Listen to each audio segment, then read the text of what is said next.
الحمد للہ الذی کفا وسلام علی عبادہ الذین اصطفیٰ اما بعد۔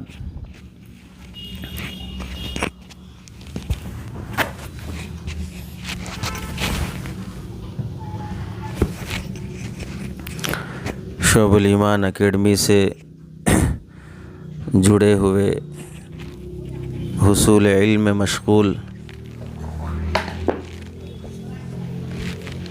تمام طلباء و طالبات کے سامنے ہر مہینہ موقع کی مناسبت سے کچھ باتیں عرض کرنے کا موقع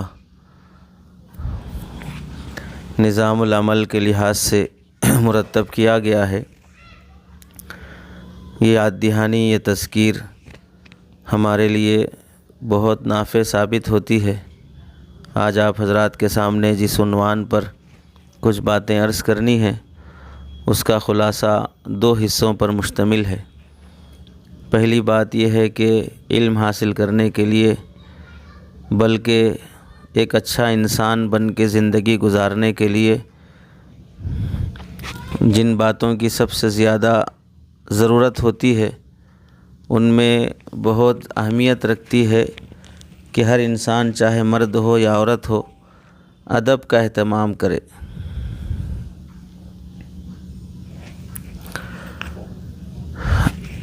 انسان بننے کے لیے ادب بہت ضروری ہے۔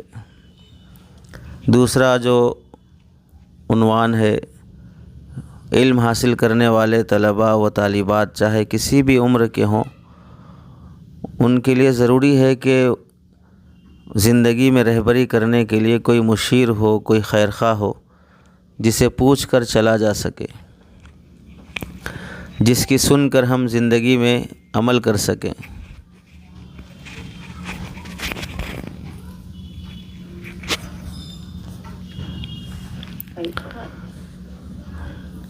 ہمارا معاشرہ، ہماری زندگی اللہ کے ادب پر، رسول اللہ کے ادب پر، والدین کے ادب پر، اساتذہ کے ادب پر مشتمل ہو۔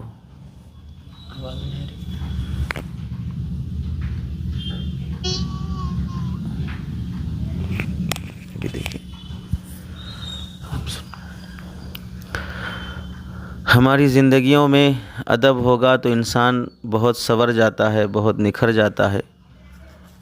ادب کسے کہتے ہیں؟ حضرت مفتی محمود الحسن صاحب گنگوہی رحمۃ اللہ علیہ بڑے بزرگ گزرے ہیں۔ السلام علیکم۔ آواز بریک ہو رہی مولانا، بہت بریک ہو رہی۔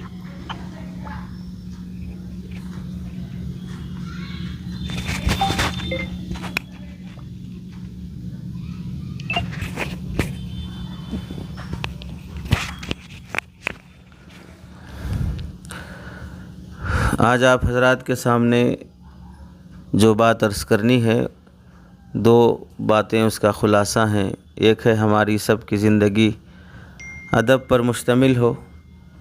طلب علم کے لیے ہی ادب نہیں ہے بلکہ ایک اچھا انسان بننے کے لیے ادب ضروری ہے۔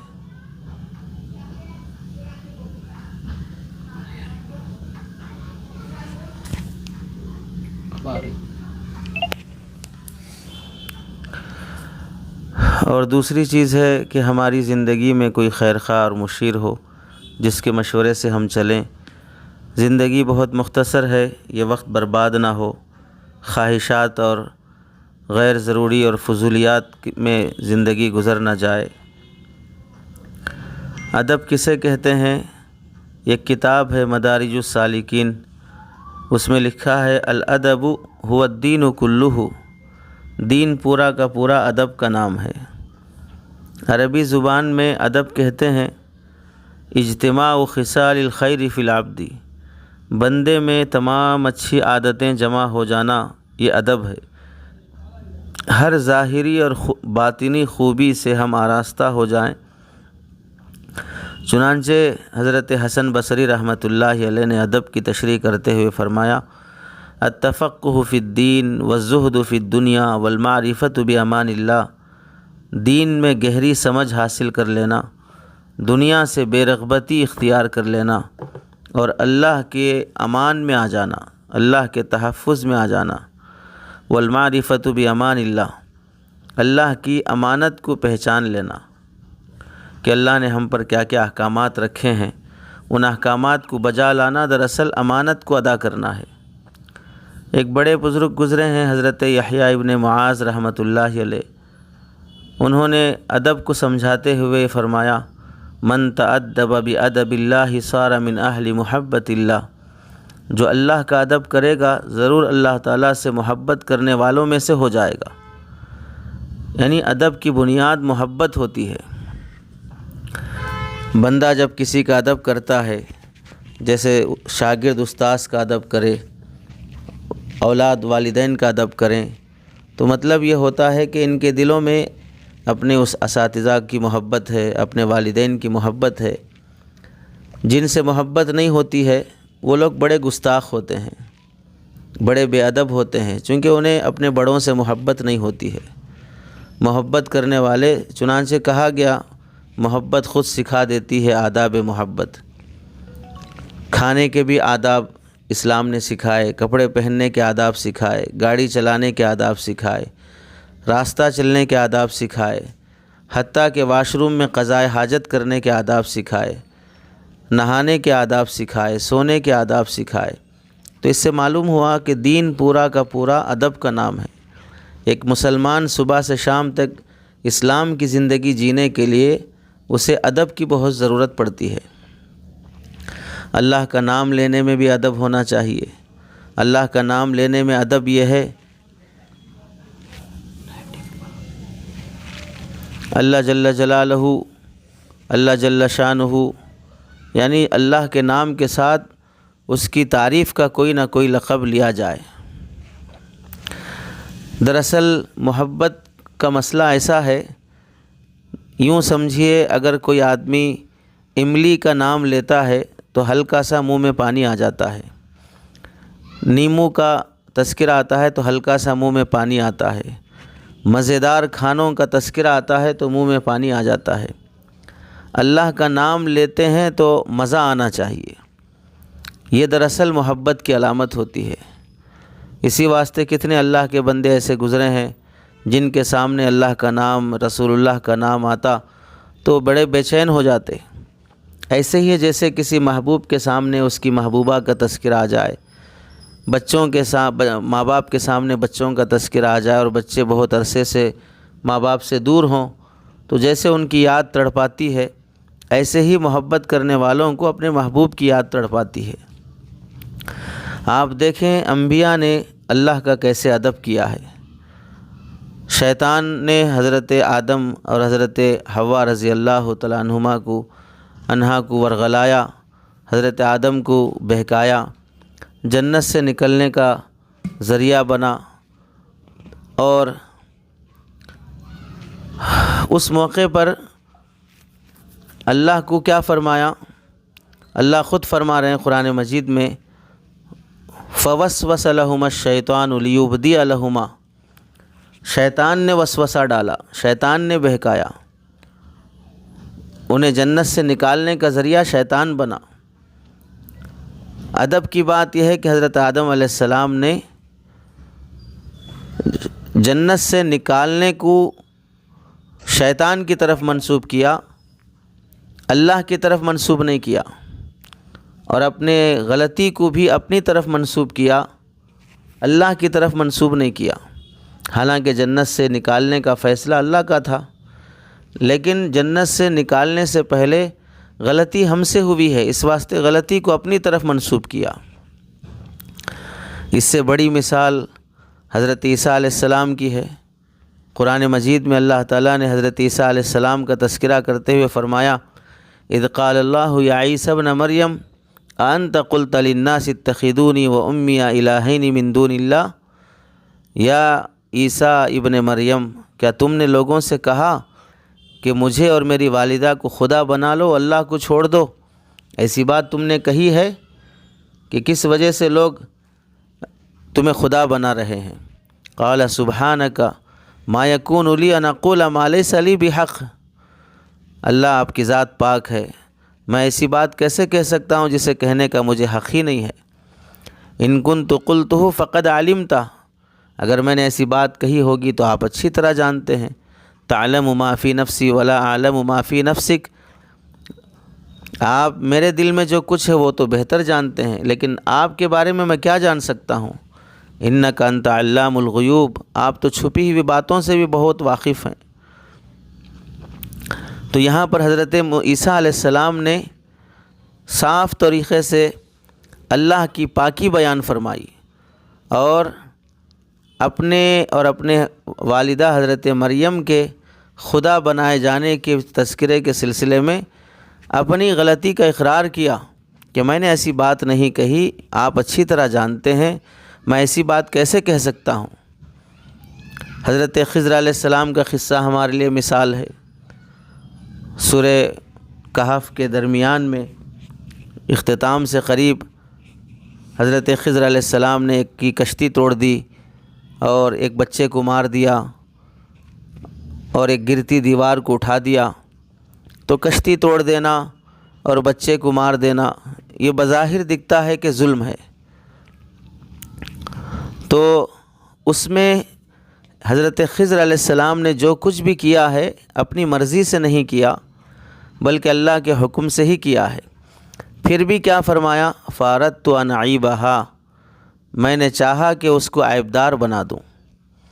عیبدار بنانا یہ خود ایک عیب کی بات ہے، خراب کر دینا کام عیب کی بات ہے، لیکن اس خرابی کو اپنی طرف منسوب کیا، اللہ کی طرف منسوب نہیں کیا کہ اللہ نے بولا تو میں نے کشتی توڑ دی، اللہ نے فرمایا تو میں نے کشتی کو عیبدار بنا دیا، ایسا نہیں کہا، بلکہ یوں فرمایا کہ میں نے چاہا کہ کشتی کو عیبدار بنا دوں۔ عیب اور خرابی کا تذکرہ اپنی طرف منسوب کر لینا گویا کہ نبیوں کی صفت اور خصوصیت ہے، ان کی شان ہے، اور جو بندہ جتنا نبیوں سے قریب ہوتا ہے اس کے اندر بھی یہ صفت پائی جاتی ہے کہ وہ غلطی کو اپنی طرف منسوب کر لیتا ہے۔ ہاں ہم سے ہی غلطی ہوئی، ہم سے ہی چوک ہو گئی، ایسا نہیں ہونا چاہیے تھا ہم سے۔ آج ہم سب میں اس بات کی کمی ہے، بڑی سی بڑی غلطی کرنے کے بعد بھی اس کا اقرار کرنے تیار نہیں ہوتے، اسے ماننے اور تسلیم کرنے تیار نہیں ہوتے۔ حضرت ابراہیم علیہ السلام کو دیکھیے کہ قرآن مجید کے 19ویں پارے میں فرماتے ہیں بیماری دینے والے بھی اللہ ہیں، شفا دینے والے بھی اللہ ہیں، لیکن انداز گفتگو کیسے ہے؟ فَإِذَا مَرِضْتُ فَهُوَ يَشْفِينِ، جب میں بیمار ہوتا ہوں تو شفا اللہ دیتے ہیں، حالانکہ میں بیمار ہوتا ہوں تو میرے بیمار ہونے میں بھی اللہ ہی کا حکم ہے، اللہ کے حکم سے ہی میں بیمار ہوتا ہوں، لیکن پھر بھی بیماری کو اپنی طرف منسوب کیا، شفا کو اللہ کی طرف منسوب کیا۔ ایک بڑے بزرگ گزرے ہیں حضرت یونس صاحب پھول پوری رحمۃ اللہ علیہ، وہ فرمایا کرتے تھے کسی بندے کو ادب کی توفیق مل جانا یہ دراصل اللہ کی طرف سے ایک الہام کا ملنا ہے۔ اللہ نے اس کے دل میں براہ راست یہ بات ڈالی کہ تم فلاں کے ساتھ ادب سے پیش آؤ، تو گویا کہ کسی بڑے بزرگ کو، کسی اللہ والے کو اللہ کوئی چیز الہام کرتے ہیں، ویسا کسی کی زندگی میں ادب کا پایا جانا یہ بھی گویا کہ اللہ کی طرف سے الہام ہے۔ دوسری بات، اللہ کا ادب جیسے کرنا ہے ویسے اللہ کے دربار کا بھی ادب ہے۔ اللہ کا ادب جیسے ابھی ذکر ہوا، ہم سب کے لیے اللہ کا ادب کیا ہے؟ اللہ کا جب بھی نام لیا جائے تو احترام سے لیا جائے۔ دوسرا یہ ہے کہ اللہ کے ساتھ کسی کو شرک اور کفر والا معاملہ نہ کیا جائے، اللہ کو ایک ماننا وہ اس کا ادب بھی ہے اور اس کا حق بھی ہے۔ اللہ کے دربار یعنی مسجد کی جب حاضری ہو، نماز پڑھنے کا جب موقع ہو، چاہے مرد حضرات مسجد آتے ہوں، چاہے خواتین اپنے گھر میں مصلی پہ نماز پڑھتی ہوں، تو ان کی بھی ذمہ داری ہے کہ اللہ کے سامنے کھڑے ہونے کے لیے جو لباس اپنایا جائے بہت شاندار لباس ہو۔ قرآن مجید میں سورہ اعراف میں اللہ فرماتے ہیں یا بنی آدم خذوا زینتکم عند کل مسجد، جب تم نماز کے لیے جاؤ تو خوبصورت لباس اختیار کرو، ایسا کپڑا پہننا چاہیے جس سے سارا جسم اوپر سے نیچے تک خواتین کا ڈھکا ہو، مردوں کا ننگے سر نماز پڑھنا یہ بے ادبی ہے، عورتوں کا پتلی دوپٹے اور اوڑھنی سے نماز پڑھنا اللہ کے شان میں بے ادبی ہے۔ معمولی سا فنکشن ہو جائے تو آدمی دیکھیے کتنا بنتا سنورتا ہے، اللہ کے سامنے کھڑے ہونے کے لیے کتنا آدمی کو بننا سنورنا چاہیے۔ گھر میں نماز پڑھتی ہے خاتون اور کوئی غیر محرم مرد نہ ہو تو اسے چاہیے کہ بہترین لباس اپنی نماز کے لیے الگ رکھے، خوشبو لگا کر نماز پڑھے، اچھے کپڑے پہن کر نماز پڑھے۔ پرانی نائٹی ہے، بدبودار ہے، پھٹی ہوئی ہے، جھریاں ہیں، عجیب گندا پن دکھ رہا ہے، اس کے باوجود بھی نماز میں نہ دلچسپی ہے نہ خشوع و خضوع ہے۔ مرد حضرات کو دیکھ لیں، گھٹیا قسم کا ٹی شرٹ پہن لیتے ہیں، بال بکھرے ہوئے ہیں، آستین آف آستین ہیں، ٹائٹ پینٹ پہنے ہوئے ہیں، جسم کا ڈیل ڈول سب نظر آ رہا ہے۔ بعض مرتبہ سجدے اور رکوع میں جاتے ہیں تو کمر کی طرف سے پچھلا حصہ سطر کا کھل جاتا ہے، خود کی نماز بھی نہیں ہوتی، اس کے پیچھے جو کھڑا ہے اس کی بھی نماز نہیں ہوتی، دماغ خراب ہو جاتا ہے۔ ایسے کپڑوں کے ساتھ اللہ کے دربار میں کھڑے ہونا یہ اللہ کی شان میں بے ادبی ہے۔ دارالعلوم دیوبند کے ایک بزرگ گزرے ہیں، حضرت مولانا سعید احمد صاحب پالنپوری رحمۃ اللہ علیہ، فرماتے ہیں کہ دارالعلوم میں ایک استاذ تھے ہمارے، مصر کے استاذ تھے، وہ دارالعلوم دیوبند میں پڑھاتے تھے۔ نماز کے لیے جب آتے تو سخت گرمی کے موسم میں بھی مصر کا لباس پہن کے آتے تھے، موٹا دھاٹا جبہ ہوتا تھا، شیروانی ہوتی تھی، قیمتی قبا ہوتا تھا۔ نماز سے فارغ ہونے تک 10 منٹ کے اندر پورا جسم پسینے سے شرابور ہو جاتا۔ فرض نماز پڑھ کے پھر فوراً کمرے میں جاتے تو پوری شیروانی پسینے سے بھیگ جاتی، لیکن اس کے باوجود بھی ہر نماز کے لیے یہی اہتمام کرتے، اور پھر فرماتے یا سعید انی استحی من اللہ، میرے شاگرد سعید میں اللہ سے شرم کرتا ہوں، مجھے اچھا نہیں لگتا کہ میں بہت گھٹیا قسم کے معمولی قسم کے کپڑے پہن کر اللہ کے دربار میں حاضر ہوں۔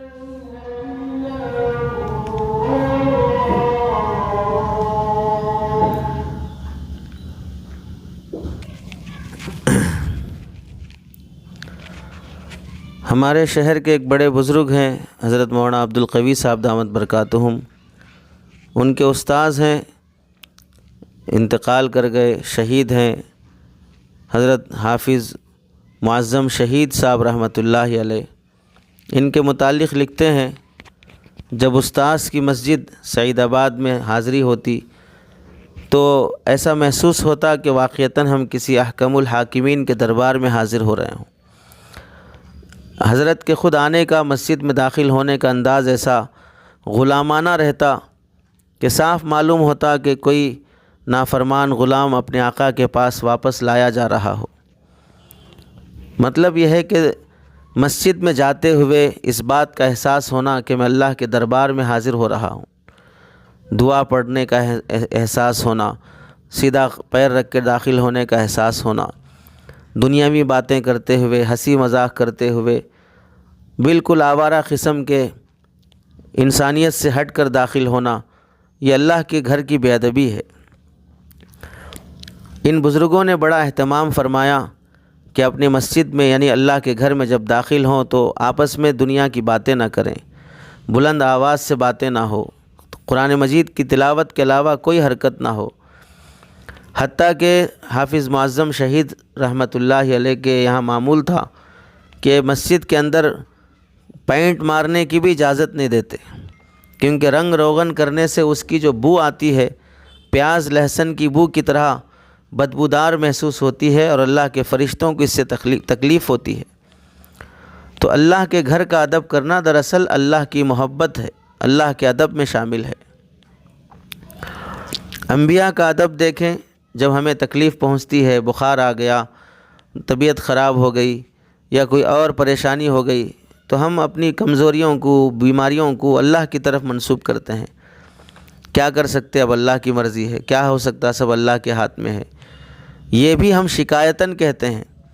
حضرت ایوب علیہ السلام کی زندگی دیکھیں، قرآن مجید نے اور احادیث میں آپ کی بیماری کا تذکرہ ہے۔ چھوٹی موٹی بیماری تو ہر انسان کو آتی ہے، لیکن اللہ اور اس کا رسول جب کسی کی بیماری کا تذکرہ اہتمام سے قرآن میں کرتے ہیں تو مطلب یہ ہے کہ وہ بڑی بیماری تھی جسے اللہ نے خود بڑا سمجھا تو اسے ذکر کیا۔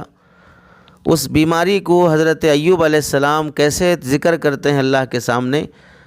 ربی انی مسنی الضر وانت ارحم الراحمین، اے اللہ مجھے تکلیف پہنچی ہے، آپ سب سے زیادہ رحم کرنے والوں میں سے ہیں۔ مجھے تکلیف پہنچی ہے، آپ سب سے زیادہ رحم کرنے والوں میں سے ہیں۔ یعنی اپنی تکلیف کو اللہ کی طرف منسوب نہیں کیا کہ آپ نے مجھے بیمار کر دیا، آپ نے مجھے کمزور کر دیا، بلکہ میں تکلیف میں ہوں، آپ رحم فرما دیجئے۔ اللہ کے نبی علیہ السلام نے ادب سکھایا کہ بیت اللہ کی طرف پیر پھیلا کر نہ بیٹھا جائے، اور باتھ روم میں جب جائیں تو قبلے کی طرف رخ کر کے اپنے قضاء حاجت سے فارغ نہ ہوں۔ اذا اتیتم الغائط فلا تستقبلوا القبلۃ ولا تستدبروها، باتھ روم اور بیت الخلاء میں جائیں تو قبلے کی طرف نہ پیٹ کرنے کی اجازت ہے، نہ پیٹ کرنے کی اجازت ہے۔ چاہے قبلہ ہمارے سے 4000 کلومیٹر دور ہو، 5000 کلومیٹر دور ہو، پھر بھی کعبۃ اللہ کا ادب سکھایا۔ کتنے بڑے بدتمیز ہوں گے وہ مسلمان جو اپنے گھروں میں ٹوائلٹ بناتے ہوئے اس بات کا لحاظ نہیں رکھتے کہ ہمارے گھروں کا بیت الخلاء کدھر ہے۔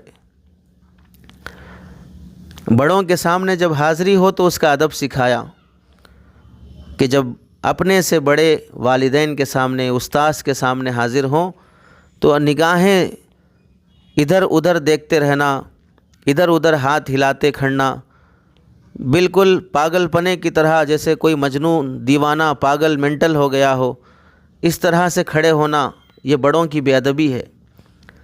اللہ کے نبی علیہ السلام کی معراج میں حاضری ہوئی اللہ کے دربار میں تو اللہ نے اسے ذکر کیا ما زاغ البصر وما طغی، نگاہ نہ بہکی نہ ادھر ادھر ہٹی۔ یعنی جب اللہ کے دربار میں حاضری ہوئی تو جہاں دیکھنا ہے وہیں دیکھا، جدھر نہیں دیکھنا ہے ادھر نہیں دیکھا۔ یہ نظروں کا بھی خیال کرنا یہ بڑوں کا ادب ہے۔ اسی لیے اللہ کے سامنے کھڑے ہونے کے موقع پر سکھایا گیا کہ قیام کی حالت میں ہو تو نگاہ سجدے پر ہو، رکوع کی حالت میں ہو تو نگاہ دونوں پیروں پر ہو، سجدے کے قاعدے میں بیٹھے ہوں تو نگاہ اپنی گود میں ہو۔ یہ سب بتانے کا مطلب کیا ہوا؟ مطلب یہ ہے کہ ہماری نگاہوں کا جہاں رہنا ہے وہاں پر ہونا بھی ادب میں داخل ہے۔ بڑوں سے بات کرتے ہوئے ادھر ادھر دیکھتے بات کرنا، ان کی طرف متوجہ نہ ہونا، یہ بے ادبی میں داخل ہے۔ حضرت موسیٰ علیہ السلام اور اللہ کے نبی علیہ السلام کے ادب کا واقعہ، معراج کے موقع پر 50 نمازیں فرض ہوئی۔ حضرت موسیٰ علیہ السلام نے ذکر کیا کہ مشکل ہے آپ کی امت سے 50 نمازیں، کم کروا لیں۔ 45 ہوئی، 40 ہوئی، 35 ہوئی، ہوتے ہوتے 5 نمازیں رہ گئی۔ اس کے بعد بھی حضرت موسیٰ نے فرمایا کہ نہیں اور کم کرا لیجئے، تو حضرت نبی کریم صلی اللہ علیہ وسلم نے فرمایا یا موسیٰ قد واللہ استحییت من ربی مما اختلفت الیہ، اے موسیٰ اب تو اللہ کے پاس جاتے ہوئے مجھے شرم آتی ہے، اور کتنا کم کرواؤں، اب اللہ کے پاس جاتے ہوئے مجھے شرم آتی ہے۔ کیا مطلب؟ کہ جب بڑوں نے کوئی کام کرنے کا حکم دیا اس میں تم نے 1 سے 2 مرتبہ رعایت کرا لی تو ٹھیک ہے، لیکن حد سے زیادہ رعایت کرا لینا یہ بے ادبی میں داخل ہے، حیا کے خلاف ہے۔ آج اگر ہم اس کو سمجھیں، ہم لوگ پڑھ رہے ہیں، ہمارا ایک سلیبس ہے، نصاب ہے، ہمیں یہاں سے لے کر یہاں تک یہ پورشن ہے، ایگزام دینا ہے، یاد کر کے لانا ہے، اس میں پورشن زیادہ لگ رہا ہے، پیجز زیادہ ہیں، تو استاد سے درخواست کرے کہ اتنا ایگزام نہیں دے سکتے، اتنا امتحان نہیں ہو سکتا، 2 کتابوں کا نہیں ہو سکتا، تھوڑا کم کر دیں۔ ایک حد ہوتی ہے کم کرنے کی، حد سے زیادہ کم کرا لینا، حد سے زیادہ رعایت کرا لینا، گویا کہ یہ بے حیائی میں داخل ہے۔ جو حیا کے اعلیٰ مقام پر ہوتے ہیں، ادب کے اعلیٰ مقام پر ہوتے ہیں، وہ محنت کر لیتے ہیں، کوشش کر لیتے ہیں، سہولتیں نہیں چاہتے ہیں۔ سہولتیں چاہنے والے دراصل کام چور ہوتے ہیں۔ صحابہ اکرام اللہ کے نبی علیہ السلام کا کیسا ادب کرتے تھے، واقعات بھرے پڑے ہیں۔ حضرت شیخ الحدیث زکریا صاحب رحمۃ اللہ علیہ کے متعلق آتا ہے کہ جب آپ کے سامنے رسول اللہ کا نام آتا تو آنکھوں سے آنسو نکل جاتے۔ ہر مرتبہ جب بھی اللہ کے نبی کا نام آیا تو رونا آ جاتا، تو بار بار رونے کی وجہ سے چہرے پر ہلکی سی 2 لکیریں پڑ گئی تھی، جیسے کسی جگہ پر بار بار پانی بہتا ہو، اس پتھر پر پانی کے نشان بیٹھ جاتے ہیں، ویسے چہرے پر ہلکی سی 2 لکیریں بیٹھ گئی تھیں۔ کتنی محبت رہی ہوگی رسول اللہ سے۔ صدیق اکبر رضی اللہ تعالیٰ عنہ دیکھیں، جب مدینہ منورہ آپ علیہ السلام ہجرت کر کے آئے، استقبال کرنے والوں نے جب استقبال کیا، مصافحے کے لیے ٹوٹ پڑے، تو حضرت صدیق اکبر نے مصافحے کے لیے ہاتھ آگے بڑھا دیا۔ 2 سال تقریباً عمر میں اللہ کے نبی سے چھوٹے تھے، بال بھی زیادہ سفید ہو چکے تھے، لوگوں نے یہ سمجھ لیا کہ یہی محمد الرسول اللہ ہیں۔ حضرت ابوبکر سے مصافحہ ہونے لگا۔ کیوں کیا اس طرح؟ اللہ کے نبی ہجرت کر کے آئے ہیں مدینہ سے، ابھی تھکے ہوئے ہیں، ایسے موقع پر لوگ آگے بڑھ بڑھ کے مصافحہ کریں گے تو نبی کو تکلیف ہوگی، تو نبی کو تکلیف سے بچانے کے لیے آپ نے خود آگے بڑھ کر لوگوں سے مصافحہ کیا۔ اب حال یہ ہے کہ اگر کہیں کوئی مولانا آ جائیں، کوئی بزرگ آ جائیں اور وہ منع بھی کریں کہ بھائی مصافحہ مت کرو، اس سے تکلیف ہوتی ہے، پھر بھی لوگ سمجھتے ہیں کہ نہیں، ایک مصافحہ ہو جائے، ایک مصافحہ ہو جائے، ٹوٹ پڑتے ہیں مصافحے کے لیے۔ کعبۃ اللہ میں حجر اسود کے بوسے کے لیے ٹوٹ پڑتے ہیں، لوگوں کو دھکا دیتے ہیں۔ تکلیف دیتے ہوئے شرم نہیں آتی ہے، حالانکہ مصافحہ نہ فرض ہے، نہ واجب ہے، نہ کوئی بڑی عبادت ہے۔ تو نبی کو تکلیف سے بچایا، تو مطلب یہ ہوا کہ محبت کرنے والے، ادب کرنے والے اپنے محبوب کو تکلیف نہیں پہنچاتے ہیں۔ صدیق اکبر رضی اللہ تعالیٰ عنہ نے دکھایا کہ ہمیں آقا سے محبت ہے تو ہم آقا کو تکلیف سے بچائیں گے۔ ایسے ہی ماں باپ سے محبت ہے تو ماں باپ کو تکلیف سے بچانا۔ ماں باپ کو اولاد سے محبت ہوتی ہے تو دیکھیں اولاد کو تکلیف سے کتنا بچاتے ہیں، سردی سے بچاتے ہیں، گرمی سے بچاتے ہیں، پانی سے بچاتے ہیں، اگر ٹھنڈی چیزیں ان کے لیے نقصان دہ ہے تو اس سے بچاتے ہیں۔ یہ کیوں بچاتے ہیں؟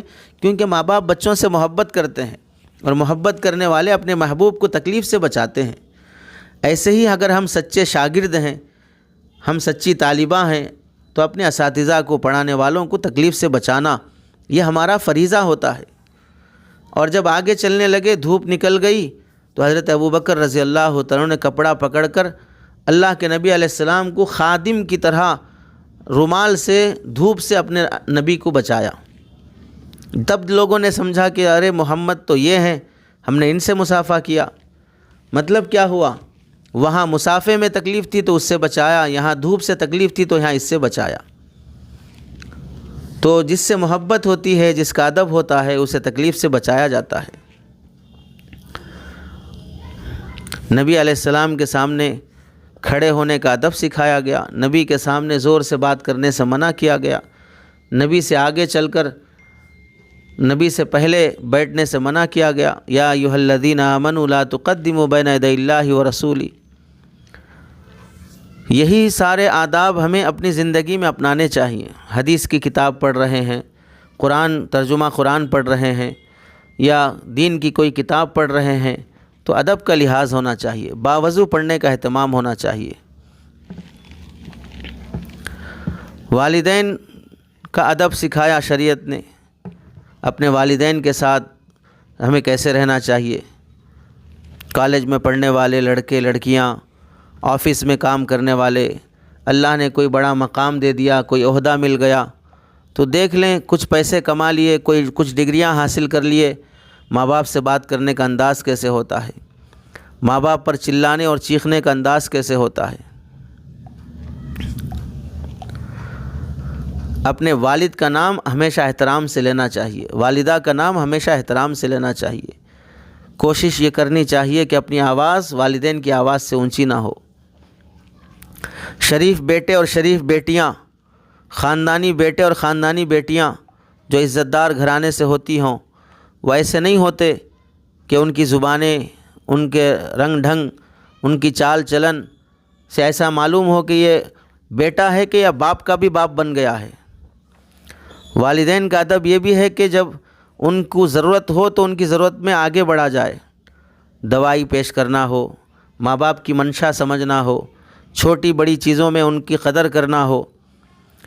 دیکھیں اس سے آپ اندازہ کریں ماں باپ کا مرتبہ اور ان کا مقام، ہم انہیں کتنا احترام سے پیش آنا چاہیے۔ ایک مرتبہ ایک شخص کعبۃ اللہ کا طواف کر رہا تھا، اپنی ماں کو کندھے پہ اٹھائے ہوئے تھا۔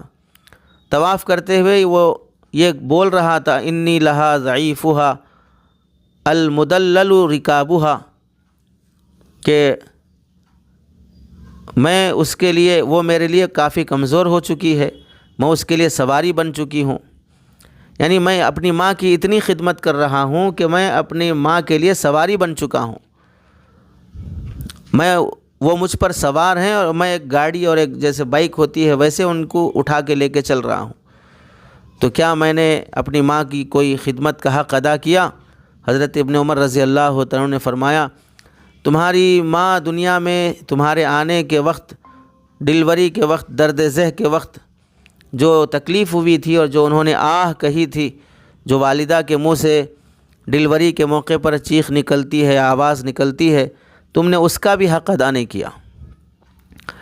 جب کوئی لڑکی کم عمر ہوتی ہے تو یہ سمجھا جاتا ہے کہ بیٹی ہے، اس وقت سارے کام کا بوجھ اسی پر ہے، یعنی بچی پر ہم کام کیسے ڈالیں، اس پر کیسے بوجھ ڈالیں۔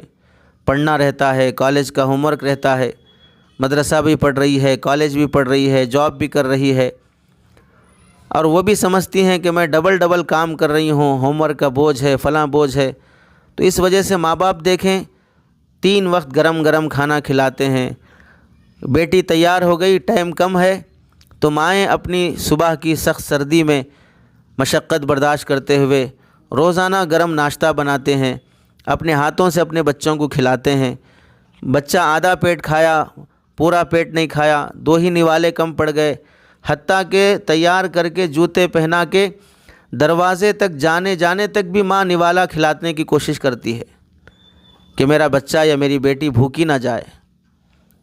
اس طرح ماں باپ اپنے بچوں کو پالتے ہیں۔ یہی بچے بڑے ہونے کے بعد اتنا تک نہیں پوچھ پاتے کہ اماں آپ نے کھانا کھایا کہ نہیں کھایا، ابو آپ نے کھانا کھایا کہ نہیں کھایا۔ جن بچوں کے جوتے دھوئے، پالش کیے، جن بچوں کے کپڑے دھوئے، ان کی بیاگ اور ان کی کتابیں، ان کا ہوم ورک، ان کی اسکول کی فیس، یہ سب ادا کرنے کے ساتھ ساتھ روزانہ بچوں کو سردی کا موسم، گرمی کا موسم، ہر لحاظ سے انہوں نے خیال کیا، اور دوپہر کے کھانے میں، ٹیفن میں کیا ہونا چاہیے، کون سا صحیح رہے گا، کون سا خراب رہے گا۔ 3 4 بچے ہیں، ہر بچے کی ایک ڈیمانڈ اور خواہش ہے کہ آج میں لنچ میں یہ لے جاؤں گا، وہ لے جاؤں گا، تو ماں باپ اس کا بھی لحاظ کر کے بناتے ہیں۔ تو اتنا سب کچھ قربان کرنے کے بعد جب یہ بچے بڑے ہو جاتے ہیں، نکاح کا وقت ہوتا ہے، تو بالغ اور بڑے ہونے والے بچوں کو ماں باپ تھوڑا بہت کام لگاتے ہیں۔ تو وہ اس وجہ سے، کیونکہ اب شادی کے بعد ان بیٹیوں کو سسرال میں جا کے کام کرنا ہے۔ مائیں جس طرح نخرے جھیل لیتی ہیں، ساسیں اتنا نخرے نہیں جھیلتی۔ کل کے دن میری بیٹی کو ذلت نہ اٹھانا پڑے، کل کے دن میری بیٹی کو سسرال میں شرمندگی اٹھانا نہ پڑے، اس واسطے وہ تھوڑا بہت کام لگاتی ہیں۔ اب جب وہ نکاح ہو کے چلی گئیں، وہاں ساس کے کپڑے سمیٹ کر، ایسا نہیں ہوتا کہ وہاں بھی اب سوتی رہو، ناشتہ ساس بنا کے کھلائے گی، فلاں کرے گی۔ حتیٰ کہ جب یہ بیٹیاں سسرال جا کر پھر کبھی بھی اپنے میکے آتی ہیں اماں کے گھر، تو بھی ماں ابھی بھی نوکر بن کے، خادمہ بن کے اس شادی شدہ بیٹی کی بھی خدمت کرتی ہے، پھر بیٹی کے بچوں کی بھی خدمت کرتی ہے، نواسوں کو بھی نہلاتی ہے، نواسیوں کو بھی دھلاتی ہے۔ حالانکہ اس کی عمر بوڑھی ہو چکی ہے بیچاری، کام کرتے کرتے بڑھاپا آ گیا، کام کرتے کرتے شوگر بی پی آ گیا،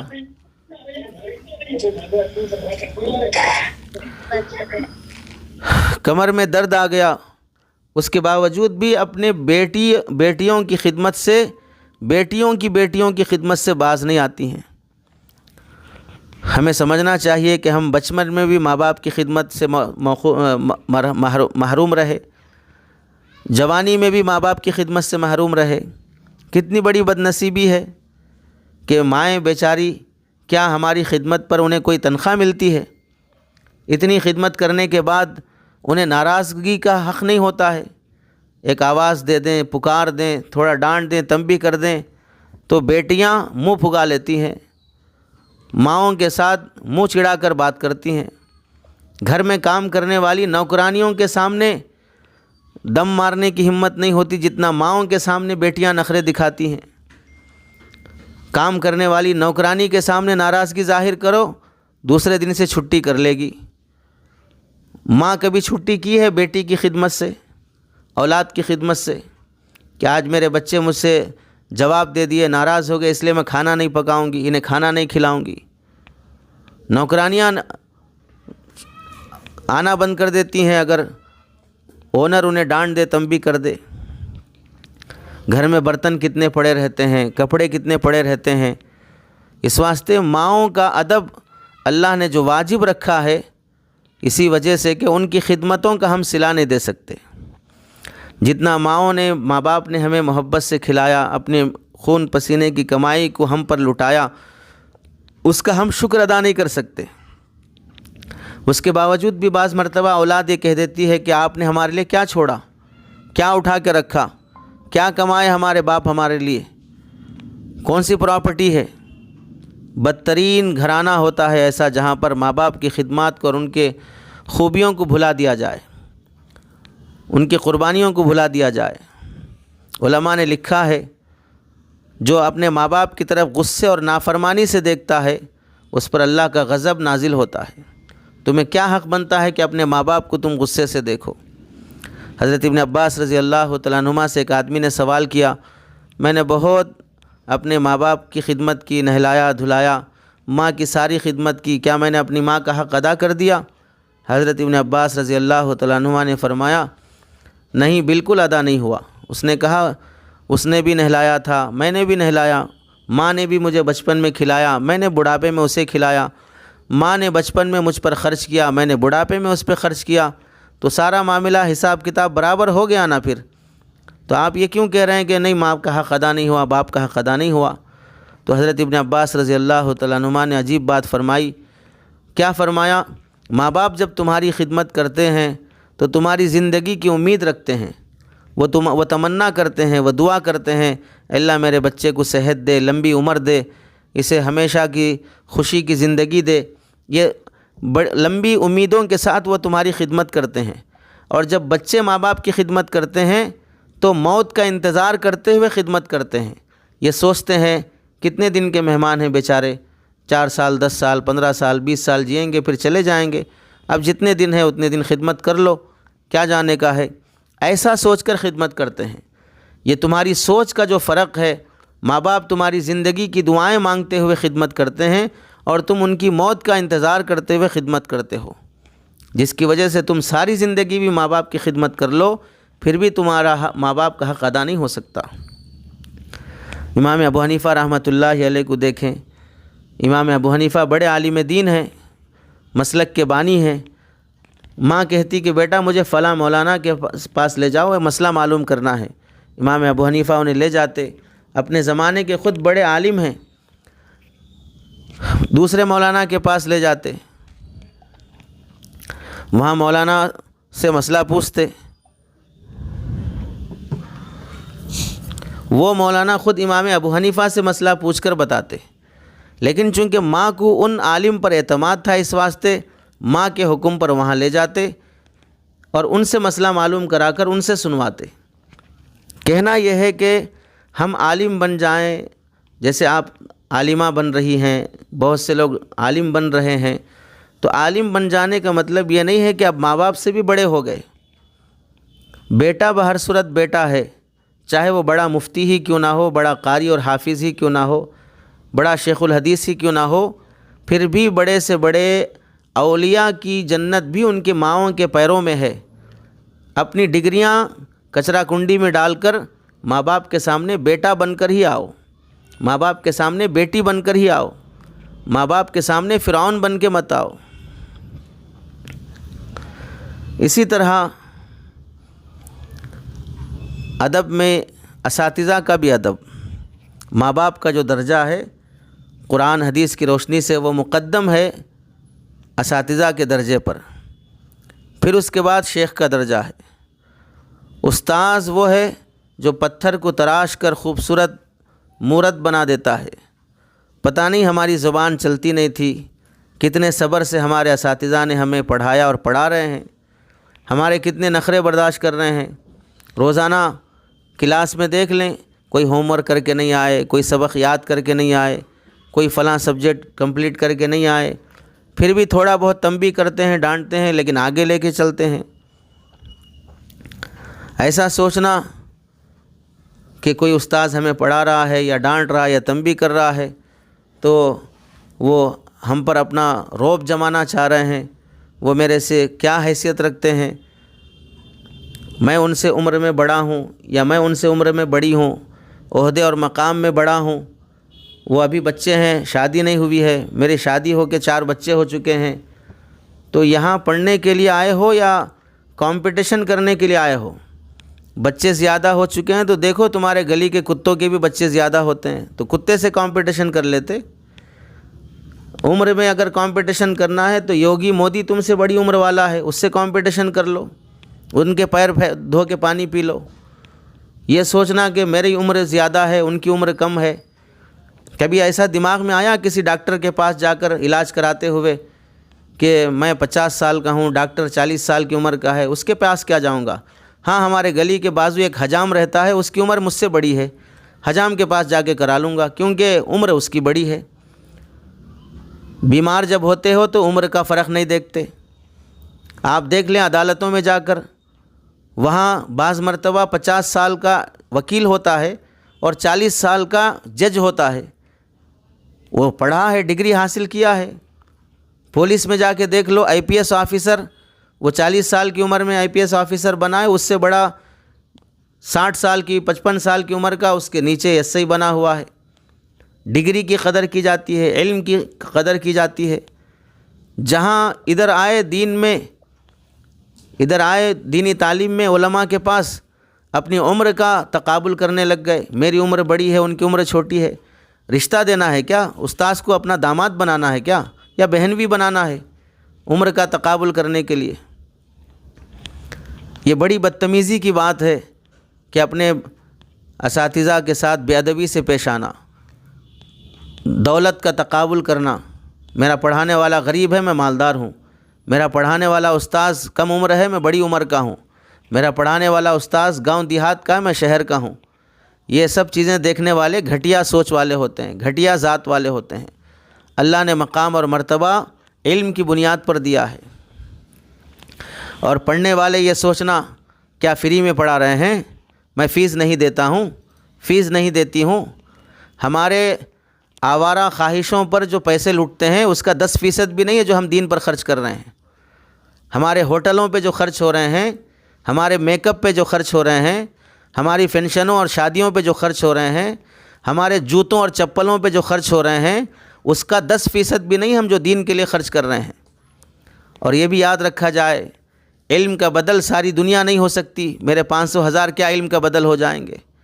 مجھے استاذ نے جس جہالت سے نکالا ہے، مجھے استاذ نے جس گمراہی سے نکالا ہے، مجھے استاذ نے جس گندگی سے نکالا ہے، وہ اس گندگی سے میں لاکھوں روپے دے کر بھی نہیں نکل سکتا تھا۔ جس علم کی بدولت میں نکلا ہوں، جس علم کی برکت سے مجھے کچھ قرآن سیکھنا آیا، کچھ قرآن پڑھنا آیا، تو میری فیس کیا مقابلہ کرے گی ان کی محنتوں کا؟ ایسا جو سوچتے ہیں ان کا علم بافیض نہیں ہوتا ہے۔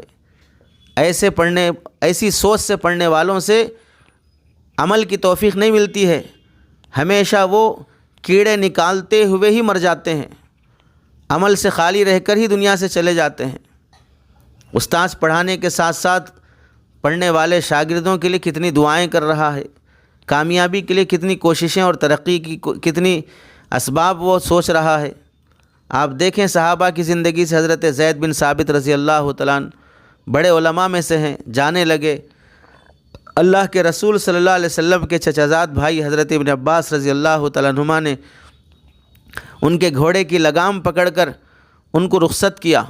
جب وہ سوار ہونے لگے، جہاں پیر ڈال کر اوپر چڑھتے ہیں اس پیر رکھنے والے حصے کو پکڑ کر سہارا دیا، تو حضرت زید بن ثابت نے تعجب سے فرمایا، اے آقا کے چچا زاد بھائی، آپ میرا اکرام کر رہے ہیں جب کہ آپ خاندانی لحاظ سے، نسب کے لحاظ سے مجھ سے بڑے درجے کے ہیں، آپ سید گھرانے کے ہیں، آپ رسول اللہ کے چچازاد بھائی ہیں۔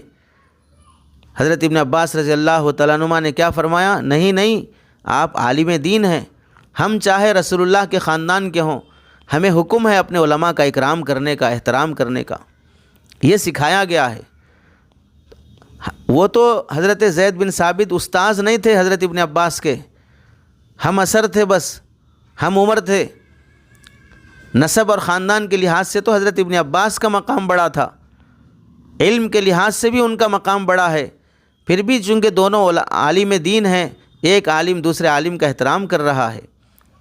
اب میں شاگرد ہوں، چاہے ڈاکٹر ہوں، چاہے انجینئر ہوں، چاہے کسی فیکٹری کا مالک ہوں، چاہے کسی پیجامے کا مالک ہوں، کچھ بھی ہوں، میں جس سے پڑھ کر کچھ سیکھ رہا ہوں، اپنے ہی استاد سے تقابل کر لینا، اپنے استاد کو کمپٹیشن میں لا لینا، کیا ہے، کیا حیثیت کے ہے، کیسا بول سکتے، کیسا ڈانٹ سکتے؟ اس سے لاکھ درجے بہتر ہوتا کہ پڑھنے کے لیے ہی نہ آتے۔ بے ادبی کے بعد جو محرومی آتی ہے، جو ذلت آتی ہے، اب یہی نہیں رہے گا ایسا بے ادب شخص، ایسا بے ادب شخص آگے اور کئی علماء کی بے ادبی کرے گا۔ اس کی بے ادبی کی نحوست کا انجام یہ ہوتا ہے، اس کی اولاد میں سے اللہ تعالیٰ عالم حافظ پیدا کرنے سے محروم کر دیتے ہیں۔ کئی ماں باپ ایسے بے ادب گزرے ہیں جن کی بے ادبی کے وبال سے ان کے بچے علم دین سے محروم ہو رہے ہیں، اور دیکھنے والی آنکھیں دیکھ رہے ہیں۔ بچوں کا قصور نہیں ہے، باپ کی بے ادبی اور اس کی گستاخی اور اس کی حیوانیت اور جاہلیت نے بچوں کو علم دین سے محروم کر رکھا ہے۔ اور اگر وہ حافظ عالم بن بھی گئے، ایسے بیکار اور ناہنجار قسم کے ماں باپ کی اولاد عالم بن بھی گئی، تو اللہ ان کے علم سے فائز نہیں پہنچاتے ہیں، خدمت دین کے موقعوں سے محروم کر دیتے ہیں۔ حضرت حسین بن علی رضی رحمۃ اللہ علیہ بڑے تابعین میں سے فرماتے ہیں، کن علی ان تسمع احرص منک علی ان تقول حسن صمتہ، کہ بولنے سے زیادہ سننے کی کوشش رکھو، خاموش رہنے سے زیادہ یہ بہتر ہے کہ اچھے انداز میں خاموش رہنا سیکھو۔ ناراضگی کی خاموشی کا اعتبار نہیں ہے، وہ بھی ایک طرح کی بے ادبی ہے۔ وتعلم حسن الاستماع وتعلم حسن الاستماع کما تتعلم حسن الصمت، اچھے طریقے سے بولنا جیسا ایک ادب ہے، اچھے طریقے سے سننا بھی ایک طرح کا ادب ہے۔ اساتذہ کے ادب میں یہ بات داخل ہے۔ حضرت شاہ جمال الرحمن صاحب دامت برکاتہم فرماتے ہیں، بخاری اس شاگرد پڑھتے پڑھتے بڑی کلاسز میں پہنچ گیا تو بھی اس کی ذمہ داری ہے، بخاری پڑھ رہا ہے یا پڑھا رہا ہے تو اپنے نورانی قاعدہ پڑھانے والی معلمہ باجی اور استاذ کا احسان سمجھے کہ انہوں نے مجھے حروف تہجی پڑھا کر، پہلی تختی پڑھا کر الف با تا سا سکھایا، تب جا کے آج میں بخاری پڑھنے کے قابل ہوا ہوں۔ اگر وہ مجھے حروف تہجی نہ سکھاتے تو مجھے بخاری پڑھنا بھی نہ آتا، بخاری کی جگہ بخارا پڑھتا، لفظ ہی بدل دیتا۔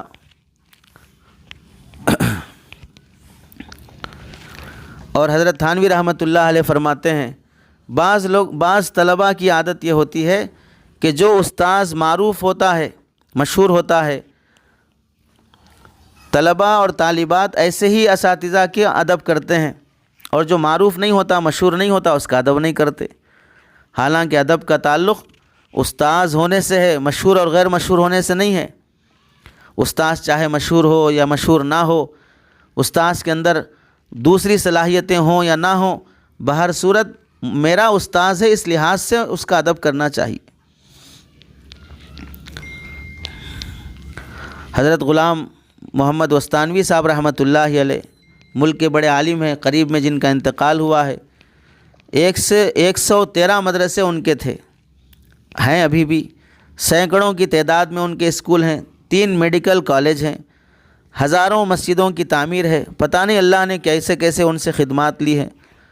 40 سال کے عرصے میں ایسے کام کر لیے جو مغل بادشاہوں نے بھی ایسے کارنامے نہیں کیے ہوں گے۔ فرماتے ہیں جب مدرسہ کھولا تو ملک کے سارے اکابر بزرگوں کے پاس دعا کی درخواست کے لیے گیا، اور خود ان کا مادر علمی جہاں سے انہوں نے پڑھا ہے ہانسوٹ، وہاں ہر سال کا معمول ہے کہ شروع میں ملک کے سارے اکابر کو خط لکھے جاتے ہیں کہ ہمارے پاس مدرسے میں اتنے طلباء ہیں، یہ شعبے ہیں، یہ تعلیمی سطح ہے، دعا کر دیجئے کہ مدرسے میں برکت ہو جائے، میرے علم میں برکت ہو جائے۔ اپنے علم پہ غرور نہیں ہے، اپنی صلاحیت پر ناز نہیں ہے، اپنے بزرگوں سے استغنا نہیں ہے۔ یہی وجہ ہے کہ ایک تنے تنہا بندہ 3 میڈیکل کالج کھول دے، ایک تنے تنہا بندہ 113 مدرسے کھول دے۔ ہم ایک مدرسہ نہیں، اپنے ایک بچے کو پڑھاتے ہوئے جان نکل جاتی ہے، ہمت ہار جاتے ہیں۔ 113 مدرسے، 250 مکاتب، 2,500 مکاتب چلانا، 113 مدرسے چلانا، 30-40 اسکولز چلانا، اللہ نے کتنا بڑا کام لیا ہے۔ ان سب کے پیچھے اپنے بزرگوں کی دعائیں ہیں، اپنے اساتذہ کی دعائیں ہیں۔ اس لیے اساتذہ کا ادب بہت ضروری ہے۔ جو موجودہ اساتذہ ہیں، پڑھانے والے، ان کی قدر ہونی چاہیے۔ بعض بزرگوں نے لکھا ہے، حضرت ربی رحمۃ اللہ علیہ فرماتے ہیں، واللہ مشتہیت ان اشرب الماء والشافعی ینظر الی ہیبۃ لہ۔ اللہ کی قسم، مجھے پانی پینے کی بھی ہمت نہیں ہوتی تھی جب میرے استاذ امام شافعی مجھے دیکھ رہے ہوتے تھے۔ وجہ کیا ہے؟ استاذ کا رعب، استاذ کا ادب ایسا ہوتا کہ استاذ کی موجودگی اور استاذ کی توجہ کے وقت میں کہیں اور متوجہ نہ ہوں۔ امام مالک رحمۃ اللہ علیہ استاذ ہیں امام شافعی کے، فرماتے ہیں، کنت اصفح الورقۃ بین یدی مالک صفحا رفیقا ہیبۃ لہ۔ میں اپنے استاذ امام مالک کے سامنے بہت آہستہ سے صفحہ پلٹتا تھا، کہیں صفحہ پلٹانے کی آواز سے بھی میرے استاذ کو تکلیف نہ ہو۔ اتنا ادب تھا ان بزرگوں کا، تبھی جا کے اللہ نے امام شافعی سے کیسا کام لیا، امام مالک سے کیسا کام لیا۔ تو ہمیں چاہیے کہ اپنے اساتذہ کا احترام باقی رکھیں۔ آن لائن ہے، استاذ گروپ میں جوائن نہیں ہے، کون سن رہا ہے، کون دیکھ رہا ہے، اس لیے ہم اپنے حساب سے اس پر کمنٹ کر رہے ہیں، اس پر کمنٹ کر رہے ہیں، اس استاذ کے بارے میں تبصرہ کر رہے ہیں، اس استاذ کے بارے میں تبصرہ کر رہے ہیں۔ ہمیں جہالت سے نکال کر عالم بنانے والے ہمارے اساتذہ ہیں۔ جو اپنے ہی کھانے والے پلیٹ میں پیشاب کر دے، وہ انسان کہلانے کے قابل نہیں ہے۔ یہ پلیٹ کھانا کھانے کے لیے ہے، یہ برتن پانی پینے کے لیے ہے۔ اسی کھائے جانے والے پلیٹ میں پیخانہ کر رہے ہو، پیشاب کر رہے ہو، شرم آنی چاہیے۔ جن اساتذہ سے ہم قرآن حدیث سیکھ رہے ہیں، انہی اساتذہ کی شان میں ہماری زبانیں دراز ہو جائیں۔ ہمیں دیکھنا ہے کہ زندگی میں ماں باپ، اساتذہ، اولاد کے ساتھ، خاندان کے ساتھ ہمارا سلوک کیسے ہے، ہمارا معاملہ کیسا ہے۔ زمانے کی سطح کے اعتبار سے نہیں، شریعت کے اعتبار سے دیکھیں۔ زمانے کی ضرورت کے اعتبار سے آدمی سمجھتا ہے کہ بھئی غیبت نہ کرے تو نہیں چلے گا، ٹانگ نہیں کھینچے تو نہیں چلے گا، جواب نہیں دیے تو نہیں چلے گا، اگر ہم ہر بات سنتے گئے تو نہیں چلے گا۔ یہ سوچ کر آدمی متکبر ہوتے جاتا ہے۔ آپ دیکھیں حضرت عباس رضی اللہ تعالیٰ عنہ کا ادب رسول اللہ کے ساتھ کیسا رہا۔ ایک مرتبہ ایک شخص نے حضرت عباس جو چچا ہیں اللہ کے رسول کے، پوچھا کہ آپ بڑے ہیں کہ محمد الرسول اللہ بڑے ہیں؟ حالانکہ چچا بھتیجے میں بڑا کون ہوتا ہے؟ چچا ہی ہوتا ہے نا، چچا کا مرتبہ تو باپ کے برابر ہے۔ اس کے باوجود بھی حضرت عباس رضی اللہ تعالیٰ عنہ نے رسول اللہ کا ادب احترام کرتے ہوئے کیا فرمایا؟ ہوا اکبر منی وانا سنو، عمر تو میری زیادہ ہے لیکن بڑے تو میرے آقا ہی ہیں، عظمت والے تو میرے آقا ہی ہیں۔ اس سے کیا سبق ملا؟ عزت دار لوگ، شریف لوگ، خاندانی لوگ، اچھی ذات کے لوگ اپنی عمر کی وجہ سے متکبر نہیں ہو جاتے ہیں۔ وہ اصل مقام کو دیکھتے ہیں۔ میری عمر بڑی ہونے سے کیا چلے گا؟ نبی تو نبی ہی ہوتا ہے۔ میری عمر بڑی ہونے سے کیا چلے گا؟ استاذ تو استاذ ہی ہوتا ہے۔ میری عمر بڑی ہونے سے کیا فرق پڑے گا؟ چچا تو چچا ہی ہوتا ہے۔ اب آپ دیکھ لیں کہ ایم ایل اے سے بڑی عمر کے لوگ نہیں ہوتے ہیں پبلک میں، تو کیا کوئی جا کے بول سکتا ہے ایم ایل اے سے کہ تم میرے سے چھوٹے ہو، 10 سال 20 سال کے چھوٹے، تم ایم ایل اے کیسے ہو گئے؟ میری عمر بڑی ہے، میں ہوں گا۔ ہر جگہ عمر کا مسئلہ نہیں ہوتا ہے۔ اللہ نے اور بھی بہت سی خوبیاں اور صفات دی ہیں جس کی وجہ سے سامنے والے کا احترام واجب ہوتا ہے۔ امام حضرت معاویہ رضی اللہ تعالیٰ عنہ کے زمانے کا واقعہ لکھا ہے کتابوں میں۔ ایک مرتبہ دشمن مسلمانوں کے علاقے میں آیا اور کہنے لگا کہ تم میں جو بات کرنے کے قابل ہے اسے لے کے آؤ، میں بات کرنا چاہتا ہوں۔ تو اس وقت کے امیر المومنین نے ایک عام آدمی کو بھیجا، جاؤ تم بات کر کے آؤ۔ وہ بڑے ہوشیار تھے. انہوں نے کہا کہ مجھے اجازت دیجیے، میں اپنے ساتھ ایک مرغا لے جاتا ہوں اور ایک اونٹ لے جاتا ہوں. تو وہ ناٹے قد کے تھے، چھوٹے قد کے تھے. جب بات کرنے کے لیے دشمن کے لیڈر کے پاس گئے تو دشمن کے لیڈر نے کہا کہ تمہاری ہائٹ تو بہت کم ہے، کسی بڑے آدمی کو بلاؤ، ہم بات کرنا چاہتے ہیں. تو انہوں نے اونٹ کو سامنے کیا. دیکھو اونٹ کی اتنا ہائٹ تو انسانوں میں کوئی نہیں ہوتا، تھوڑا ان سے بات کر لو تم. وہ حیران ہو گیا. پھر کہنے لگے کہ بات کرنا ہی ہے نا تو انسان ہی ہوں میں، تمہیں جانور تو نظر نہیں آ رہا ہوں، تو مجھ سے بات کر لو. بڑے چھوٹے سے کیا مطلب ہے، بڑے سے ہی بات کرنا ہے تو اونٹ سے بات کر لو، اونٹ بہت بڑا دکھ رہا ہے تمہیں. تو اس لیے ادب کا احترام بہت ضروری ہے ہم اپنے مقصد میں کامیاب ہونے کے لیے. دوسری آخری گزارش آپ حضرات سے یہ ہے کہ اپنے اساتذہ سے جب سیکھ رہے ہیں قرآن حدیث ساری چیزیں، تو اپنے اساتذہ سے صلاح و مشورے کا تعلق بھی رکھو کہ ہم پڑھ رہے ہیں، اگلے سال ہمیں کیا کرنا ہے، آگے ہمیں کون سی کتابیں پڑھنا ہے، آگے ہمیں کون سا سبجیکٹ ہمارے لیے زیادہ مناسب ہے، ہمارا آف لائن آن لائن کا امتحان ہو. استاذ کے تابع ہو کے چلنا علم کے معاملے میں. باقی تو ہر ایک کے اپنے ماں باپ ہیں، اپنے اساتذہ، اپنے مشائخ ہیں، خاندان ہے، وہ سب رہتے ہیں. علم کے معاملے میں اپنے اساتذہ سے مشورہ کرنا چاہیے. متواضع اور باادب ہونے کی علامت یہ ہوتی ہے، یاد رکھیں جو بھی ادارہ چلا رہے ہیں، جیسے ہم اپنا ادارہ شعب الایمان اکیڈمی چلا رہے ہیں، اس کا مطلب نہیں ہے کہ ہمارے پاس کام کرنے کو کچھ نہیں ہے، ہم نہ گھاس اکھاڑ سکتے ہیں، نہ ہم کچھ پھوڑا سبل لے کے کچھ کھود سکتے ہیں، نہ ہمیں کچھ آتا جاتا ہے. اس لیے یہ آن لائن چلا کر اپنا گزارا کر لیں، گھر چلا لیں. کوئی بھی دین کی خدمت اس واسطے نہیں کی جاتی ہے کہ چند نوالوں کی خاطر اپنی عزت کا سودا کر لیا جائے. یہ اشاعت دین کی شکلیں ہیں، خدمت دین کی شکلیں ہیں. حصول علم کے ہم محتاج ہیں، ہم ضرورت مند ہیں، اور ضرورت مند آدمی کا باادب ہونا ضروری ہے. اسی لیے حدیث میں آتا ہے اللہ تعالیٰ سوال کرنے والے فقیر کے تکبر کو ہرگز پسند نہیں کرتے، اور ہم علم کے سوالی ہیں، علم کے محتاج ہیں، علم کے فقیر اور بھکاری ہیں. ہمیں ہمیشہ محتاجگی کے ساتھ رہنا چاہیے تاکہ ہمارے علم میں برکت ہو، ہمارا علم بافیض بن سکے. طلبہ علم کے لیے ضروری ہے کہ اپنے اساتذہ سے مشورہ رہے. آدمی جب بیمار ہوتا ہے تو ڈاکٹر سے مشورہ کرتا ہے، دوائی اس کے بتائے گئے مشورے کے مطابق کھاتا ہے تو صحت ملتی ہے. ایسے ہی ہم علم کے سلسلے میں بیمار ہیں، محتاج ہیں. استاذ کے بتائے گئے مشورے کے مطابق پڑھیں اور سیکھیں گے تو علم میں ترقی ہوگی، جہالت دور ہوگی. ہر کوئی بات پڑھنے کے قابل نہیں ہوتی، ہر کوئی کتاب پڑھنے کے قابل نہیں ہوتی، ہر سبجیکٹ ہر موقع پہ پڑھنے کے قابل نہیں ہوتا. پہلے زمانے میں اساتذہ اپنے طلباء سے اتنا اہتمام کرتے تھے، کس عمر میں کون سی کتاب پڑھنا. اپنی مرضی سے بچہ کوئی کتاب پڑھنا شروع کرتا، سخت ڈانٹ پلائی جاتی. تمہیں اس کتاب پڑھنے کا مشورہ کس نے دیا ہے؟ وقت سے پہلے کوئی کتاب پڑھنا بچے کے لیے نقصان دہ ہوتا ہے. اس لیے اساتذہ کے رائے مشورے سے چلنا چاہیے. پڑھا یہاں پر، جہالت یہاں پر دور ہوئی، کچھ پڑھنے کے قابل یہاں بنے اور اپنی منمانی سے چلنے لگے یا جاہلوں کے مشورے سے چلنے لگے تو پھر علم بافیض نہیں بنتا ہے.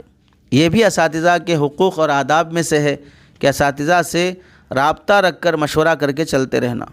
اللہ سے دعا ہے کہ اللہ تعالیٰ ہمیں سنی ہوئی باتوں پر سب سے پہلے بولنے والے کو عمل کی توفیق نصیب فرمائے. کہنے سننے میں جو کمی کوتاہی ہو اللہ اسے معاف فرمائے. ہم سب کی زندگیاں ضائع ہونے کے بجائے ہماری زندگیوں کو اللہ تعالیٰ نافع بنائے، اپنی بھی اور دوسروں کی بھی اللہ تعالیٰ ہدایت کا ذریعہ بنائے. آمین. وآخر دعوانا ان الحمد للہ رب العالمین.